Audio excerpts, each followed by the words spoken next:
Right guys, time for another RLR beer short. For this one we're going to go to Valdivia, Chile, my first beer from Cerveza Cuello Negro, which translates into English as black neck or black neck swan, as you can see from the brewery symbol. But yeah, this particular beer is called For an Extra Stout, comes in at 8% ABV, and I have to say I really quite enjoyed this one. It's got a little bit of oatmeal stout character to it, but also a kind of like RIS, Irish dry stout type flavour profile too, so a good mix of things, but a very enjoyable beer. So the beer poured this lovely dark sort of ebony rosewood colour. It had a good half finger of frothy medium tan head on it when we got it out, and the aroma on this one was really quite nice actually, but the focus really should be on the flavour, so let's focus on that. The backbone of this beer, roasty toasty well-fired bread crust, and they're a little bit of a woody character further forward on that middle third of your palate. Then you get a Jacob's cream cracker layer above that, but you can feel there is like a more dense, almost oatmeal type character just sitting on top of that there, and that adds a little bit of smoothness to this beer for sure. On top of that you get a more kind of rye bready type layer coming out of this one. Then you've got a wholemeal brown bready sort of layer in there. Within those you get a little bit of nuttiness.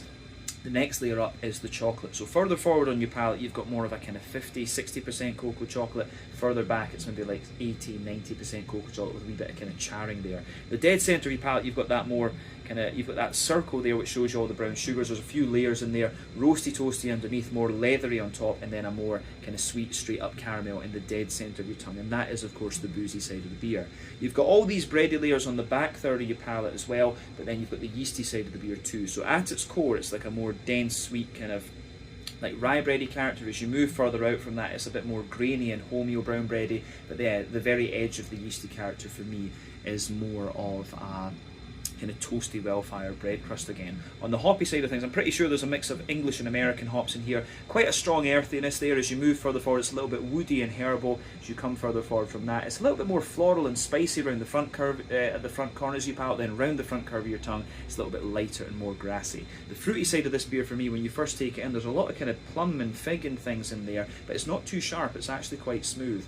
So further back you get a bit more of a kind of plummy note. There's some prunes underneath. As you move further forward there's an oily figgy kind of character there. Then in the front half of that front through your tongue it's all about the sort of blackberry notes. In terms of mouthfeel, this beer for me is kind of top end to mid-bodied, very smooth carbonation, but it's got a lovely cleanliness to it. Of course the quality of the Chilean water in there. You've got roasty toasty characters underneath on the malt base, smoothness in the middle and a dry sweetness on top.